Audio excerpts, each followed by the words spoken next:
Welcome students to channel study 24/7 and I'm Samrat. Today I'm discussing the plan to crack IBPS RRB officer और office assistant exam जो अभी exam आ रही है guys. अभी नवंबर में उनका प्री स्टार्ट होगा, राइट।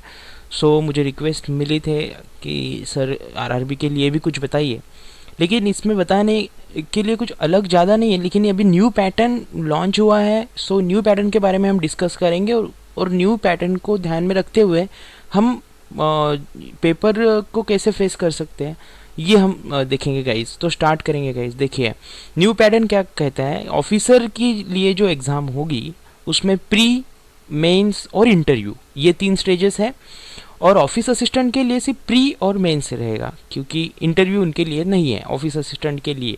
ठीक है, इस साल से इंटरव्यू ऑफिस असिस्टेंट के लिए नहीं रहेंगे। ठीक है, प्री मेंस इंटरव्यू ऑफिसर और प्री और मेंस सिर्फ ऑफिस असिस्टेंट। ठीक है, अब प्रिलिमिनरी एग्जाम का क्या रहेगा स्ट्रक्चर। तो गाइज देखिए बहुत अच्छा स्ट्रक्चर भी कह सकते हैं, या फिर कुछ लोगों को बेनिफिट या कुछ लोगों को ये स्ट्रक्चर थोड़ा ऑकवर्ड लग सकता है। अरे यार इंग्लिश नहीं दिख रहा है इसमें, ठीक है। और जो लोग इंग्लिश से डरते हैं वो तो खुश होंगे कि यार इंग्लिश नहीं है, अच्छी बात है, हम रीजनिंग और न्यूमेरिकल एबिलिटी कर सकते हैं। तो गाइज वही स्ट्रक्चर रखा है, रीजनिंग और न्यूमेरिकल एबिलिटी।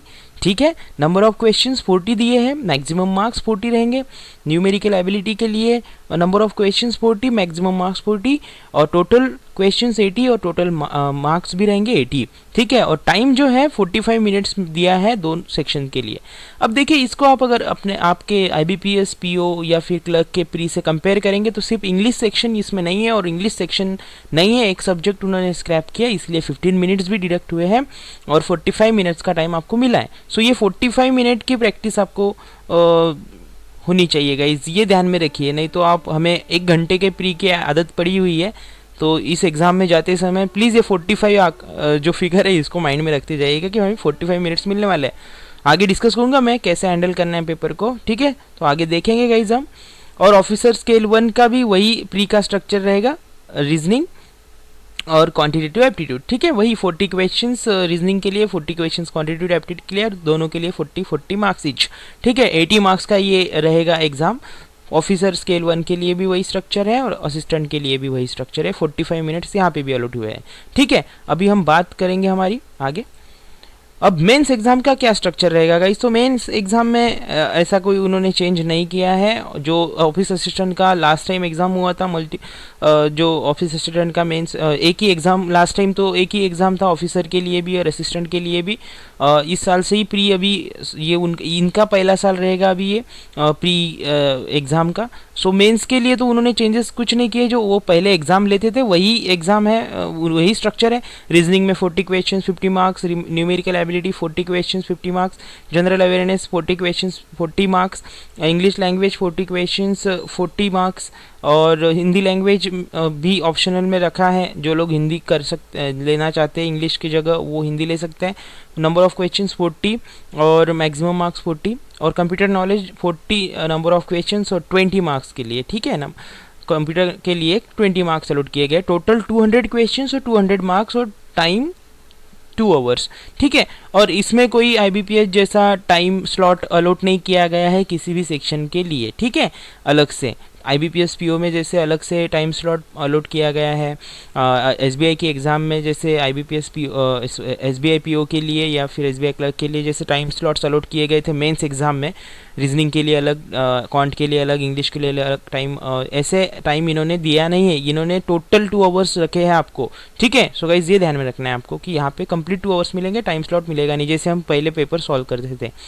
ऑफिसर स्केल 1 के लिए भी सेम स्ट्रक्चर रहेगा गाइज। ठीक है, नंबर ऑफ क्वेश्चंस रीजनिंग के 40 50 marks, quantitative number of questions 40 50 marks, general awareness number of questions 40 marks, और English language number of questions 40 marks, Hindi language number of questions 40 marks, और ये इंग्लिश और Hindi optional है, जो जो हिंदी इंग्लिश में करना चाहते हैं वो इंग्लिश, और जो हिंदी में करना चाहते हैं हिंदी लेना चाहते हैं वो हिंदी, ठीक है। ऐसी दोनों लैंग्वेज नहीं है, आइदर और का ऑप्शन है इंग्लिश और हिंदी में। और computer knowledge number of questions 40 और मैक्सिमम मार्क्स 20, ठीक है। तो 2 आवर का टाइम ऑफिसर स्केल 1 के मेंस के एग्जाम के लिए भी 2 घंटे इन्होंने अलॉट किए हैं, कंप्लीट 2 घंटे, कोई टाइम स्लॉट नहीं दिया है पर्टिकुलर सेक्शन के लिए, ठीक है। कंप्लीट 2 आवर्स रहेंगे, जैसे प्रीवियसली हम एग्जाम सॉल्व करते थे। सो गाइज चेंजेस क्या हुए हैं वो देखेंगे हम अभी। प्री एग्जाम में देखिए उन्होंने इंग्लिश को निकाल दिया, ठीक है। English is not included in pre exam, और it is good news for some जनता। जैसे मैं कह सकता हूँ कि बहुत से लोगों को डर लगता है इंग्लिश से, क्योंकि इंग्लिश में कट ऑफ मोस्टली लोगों का प्रॉब्लम होता है, ओवरऑल कट ऑफ तो निकलता है, इंग्लिश की वजह से बहुत से लोगों को प्रॉब्लम होता है। तो आरआरबी, आईबीपीएस आरआरबी यानी रीजनल रूरल बैंक्स की जो एग्ज़ाम रहेगी ऑफिसर स्केल 1 और स्केल 2 स्केल 3 जो भी आ गया, और मल्टीपर्पज़ असिस्टेंट के लिए, ऑफिस असिस्टेंट के लिए, तो उसमें इंग्लिश प्री एग्ज़ाम के लिए नहीं रखा गया है, मेंस एग्ज़ाम में रहेगा। तो प्री के लिए आपको इंग्लिश की टेंशन लेने की ज़रूरत नहीं है, ठीक है। टाइम जो है, टाइम देखिए 45 मिनट्स रहेगा गाइज। सो ये 45 मिनट्स क्यों, क्योंकि 2 ही सब्जेक्ट आपको सॉल्व करने हैं, रीजनिंग सॉल्व करना है और क्वांटिटेटिव एबिलिटी सॉल्व करना है, तो इसके लिए 45 मिनट्स अलॉट किए गए हैं। सो गाइज देखिए आपको अभी प्री एग्जाम सॉल्व करने की आदत पड़ी हुई है, आईबीपीएस की प्री आपने दी है, अभी एसबीआई पीओ, एसबीआई क्लर्क की प्री आपने दी है, ठीक है। तो देखिए आपको 1 घंटे की आदत पड़ी है, लेकिन अभी आपको 45 मिनट्स ये टाइम ध्यान में रखना पड़ेगा, ठीक है। और मेंस एग्जाम में तो ऐसे कोई चेंज उन्होंने किया नहीं है, ठीक है। सो चेंजेस की अगर बात करूँ तो टाइम स्लॉट 45 मिनट्स हो गया, टाइम प्री एग्ज़ाम का 45 मिनट है, और इंग्लिश उसमें नहीं रहेगा, ठीक है गाइज। सो ये चेंजेस हो गए। अब हम और बात करेंगे टिप्स की, कि इस एग्ज़ाम को फेस करते समय हम किन चीज़ों पे ध्यान रखें और कैसे हम मैक्सिमम मार्क्स इसमें ला सकते हैं। सो गाइज देखिए स्ट्रैटेजी आपको सेम रखनी है, जो आईबीपीएस पीओ या क्लर्क के लिए आप स्ट्रैटेजी रखी है आपने, क्योंकि मोस्टली वही स्टूडेंट्स आईबीपीएस आरआरबी की एग्ज़ाम देते हैं जो सारे आईबीपीएस पीओ की प्रिपरेशन कर रहे हैं, क्लर्क एग्ज़ाम की प्रिपरेशन कर रहे हैं। सो आईबीपीएस पीओ और आईबीपीएस क्लर्क एग्ज़ाम अगर आपने लास्ट ईयर भी दिया है, सो आप फेमिलियर हैं, लास्ट ईयर से ही प्री मेंस का पैटर्न वहाँ पे आ चुका है, ठीक है। और वहाँ पे भी क्लर्क के लिए इंटरव्यू स्क्रैप किए गए थे, यहाँ पे भी असिस्टेंट के लिए इंटरव्यू स्क्रैप किया है। सो आपको आदत वैसे स्टडी कोई अलग करना नहीं है, जो आपने ऑलरेडी स्टडी आप कर रहे हैं आईबीपीएस पीओ की, अभी प्री स्टार्ट होगी 16 अक्टूबर से।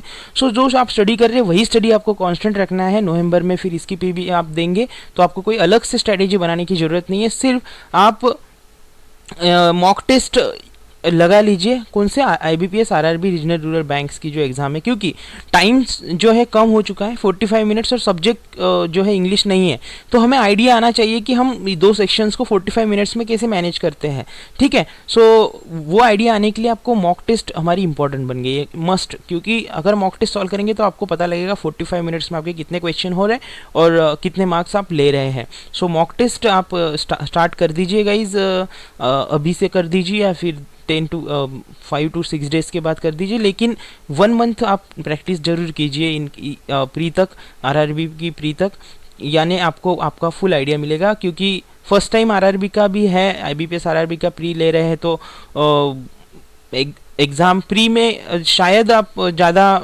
ऐसे आप शायद हार्ड स्ट्रक्चर ना हो ज़्यादा, लेकिन मेंस में तो होगा 100%। लेकिन प्री में फर्स्ट टाइम है, तो आपको आप प्रैक्टिस करेंगे तो उसी हिसाब से आपको पेपर मिल सकता है गाइस। तो आप प्रैक्टिस कीजिए, क्योंकि आपको यहाँ पे थोड़ा अलग स्ट्रक्चर मिल रहा है, रीजनिंग एबिलिटी और क्वांट ही सॉल्व करना है, इंग्लिश उसमें इंक्लूड नहीं है, ठीक है प्री में।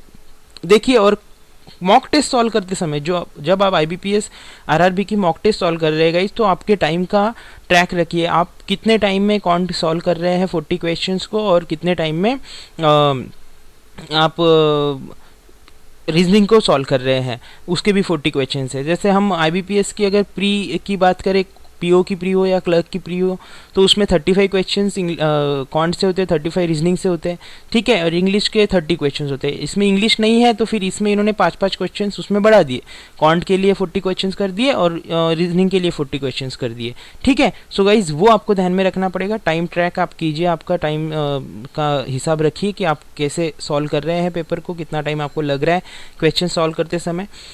और गाइज जब आप प्री सॉल्व कर रहे हैं एग्ज़ाम, IBPS RRB हो या फिर कोई भी प्री एग्ज़ाम हो बैंकिंग का, तो उसमें रीजनिंग सेक्शन में आप पहले शॉर्ट सॉल्व कीजिए। तो अभी हम RRB की बात कर रहे हैं, IBPS RRB की। सो गाइज उसमें रीजनिंग सेक्शन को फर्स्ट लीजिए और रीजनिंग सेक्शन को सॉल्व करने के बाद क्वांट सेक्शन पे जाइए। और रीजनिंग सेक्शन में आपको टारगेट रखना है 30 क्वेश्चन सॉल्व होने चाहिए आपके आउट ऑफ 40। मैं 30 आपको रखा, आप 35 भी कर सकते हैं एंड आउट ऑफ 40 भी कर सकते हैं। अगर टाइम आपकी बढ़िया प्रैक्टिस है तो आप कर सकते हैं, लेकिन 30 मिनिमम गाइस, ठीक है, और विथ 90% एक्यूरेसी, ठीक है। और टाइम आपको देना है 30 मिनट इसके लिए, ठीक है। तो 30 मिनट्स अगर 30 क्वेश्चंस आपके हो गए, सो गाइज आपने बढ़िया कर दिया है। और अब उसके बाद फिर 50 मिनट्स के लिए 15 मिनट्स जो रहेंगे, बचे हुए 15 मिनट, उसमें आप कॉन्ट सेक्शन को सॉल्व कीजिए और कॉन्ट सेक्शन में 15 से 20 क्वेश्चन सॉल्व करने का टारगेट रखिए, ठीक है। जो भी बढ़िया, और इसमें तो 100% एक्यूरेसी रखेंगे तो बहुत बढ़िया। तो आपका स्कोर गाइज 40 से 45 के बीच बनना चाहिए, ठीक है। अगर बड़ी आपको क्रैक के रेंज में आना है कि आप क्रैक करेंगे IBPS RRB की एग्ज़ाम प्री की, तो आपको 40 को 45 के बीच में आपका स्कोर बनना चाहिए गाइस, ठीक है। या फिर 35 प्लस हम कहेंगे, ठीक है, 35 प्लस आपका स्कोर बनना चाहिए, 35 प्लस, ठीक है। तब आप RRB की एक जो एग्ज़ाम है IBPS RRB की प्री, वो उसके क्रैक होने के रेंज में आप रहेंगे। सो गाइज उसके लिए आपको यही स्ट्रैटेजी जो है अप्लाई करना पड़ेगा। जैसे 30 क्वेश्चंस का टारगेट रखिए रीजनिंग में, 30 मिनट्स अलॉट, 45 मिनट्स है तो उसमें से 30 मिनट्स आप रीजनिंग कीजिए, कोई दिक्कत नहीं है, और पहले कर लीजिए। बचे हुए 15 मिनट में आप कॉन्ट सेक्शन के 15 से 20 बेस्ट क्वेश्चन जो आपको लगते हैं बेस्ट क्वेश्चन वो कर लीजिए। फिर आपके और मैक्सिमम हमारे कॉन्ट में अच्छी एक्यूरेसी होती है तो हम प्रॉपरली उस पर मार्क ले सकते हैं, ठीक है। सो गाइज और कुछ इंपॉर्टेंट डेट्स आपको ध्यान में रखनी होगी कि जैसे आपका जो ऑफिसर स्केल 1 जो लोग हैं जिन्होंने फिल किया है एग्ज़ाम फॉर्म, तो वो अक्टूबर में आपके कॉल लेटर्स जो है डाउनलोड कर सकते हैं, अक्टूबर महीने में यानी अगले महीने में। और ऑफिस असिस्टेंट वाले जो है नवंबर के महीने में अपने कॉल लेटर्स डाउनलोड कर सकते हैं। प्रीलिमिनरी जो एग्ज़ाम रहेगा, प्री एग्ज़ाम जो रहेगा ऑफिसर स्केल 1 का 5 और 6 नवंबर पे इस डेट पे रहेगा, और ऑफिस असिस्टेंट का रहेगा 12, 13 और 19 नवंबर, ठीक है। सो ऑफिसर स्केल 1 का कब रहेगा गाइज, ऑफिसर स्केल 1 का प्री कब रहेगा, 5 या 6 नवंबर, एंड ऑफिस असिस्टेंट जो है उनका प्री रहेगा 12, 13 एंड 19 नवंबर, ठीक है। रिजल्ट कब आएगा प्रीलिमिनरी एग्जाम का, नवंबर में ही लग जाएगा ऑफिसर स्केल 1 का, और ऑफिस असिस्टेंट का लग जाएगा दिसंबर में प्री का रिजल्ट, ठीक है। और कॉल लेटर जो है मेंस एग्जाम के लिए आपको मिलेंगे ऑफिसर स्केल 1 के लिए नवंबर में ही मिलेंगे, कॉल लेटर डाउनलोड कर सकते हैं आप। और ऑफिस असिस्टेंट दिसंबर में अपने कॉल लेटर्स मेंस एग्जाम के डाउनलोड कर सकते हैं। ऑनलाइन एग्जाम जो मेन रहेगा वो रहेगा ऑफिसर स्केल 1, 2, 3 जो भी है 11 दिसंबर, ये इन्होंने टेंटेटिव डेट दी है 11 दिसंबर, ठीक है। ऑफिसर की जो एग्ज़ाम रहेगी मेंस उनकी 11 दिसंबर यहाँ पे डेट दी हुई है 2016, ठीक है। और ऑफिस असिस्टेंट का रहेगा 18 दिसंबर को, ठीक है। सो गाइज एक वीक का गैप मिलता है आपको अगर आप दोनों एग्ज़ाम अगर दे रहे हैं तो, और क्रैक किया आपने दोनों की प्री तो। और जो रिजल्ट रहेगा मेंस एग्ज़ाम का गाइज वो दिसंबर में लगेगा ऑफिसर के, सारे ऑफिसर स्केल 1 हो, स्केल 2 हो, स्केल 3 हो। और कॉल लेटर्स फिर इंटरव्यू के लिए जो ऑफिसर्स हैं उनको इंटरव्यू रहेंगे तो दिसंबर में ही आपको कॉल लेटर्स मिल जाएंगे। और कंडक्ट ऑफ इंटरव्यू रहेगा ऑफिसर्स का स्केल 1, स्केल 2, स्केल 3 जो भी है वो जनवरी में होंगे इंटरव्यू। और ऑफिस असिस्टेंट को तो डायरेक्टली अलॉटमेंट मिलने वाली है गाइज, तो जो भी प्रोविजनल अलॉटमेंट है दोनों की इंटरव्यू तो ऑफिसर्स के जनवरी में ही हो जाएंगे, तो उनको भी अलॉटमेंट और ऑफिस असिस्टेंट को भी अलॉटमेंट फरवरी में मिल जाएगी, ठीक है। तो इस फरवरी में आपके घर में गाइज बहुत खुशियाँ आ सकती है अगर आपने अभी से हार्डवर्क करना स्टार्ट कर दिया तो। सो गाइज ये कुछ इंपॉर्टेंट चीज़ें थी IBPS RRB के बारे में, रीजनल रूरल बैंक्स के जो ऑफिसर्स के एग्ज़ाम, ऑफिसर का एग्ज़ाम और ऑफिस असिस्टेंट का एग्ज़ाम है उसके बारे में। सो गाइज ऐसे ही आपको अलर्ट वीडियोज़ जो है, नॉलेजेबल वीडियोज़ जो है कि किन चीज़ों का ध्यान रखना है एग्ज़ाम देते हुए, यार स्टडी रिलेटेड वीडियो। तो गाइज आपको अगर प्रॉपरली कंटेंट अच्छे लग रहे तो लाइक कीजिए वीडियो को, सब्सक्राइब कीजिए चैनल को, शेयर कीजिए गाइज वीडियोज़ को, और कमेंट भी दीजिए, सजेशन दीजिए आपके होंगे तो। एंड दिस इज सम्राट signing off, thank you guys.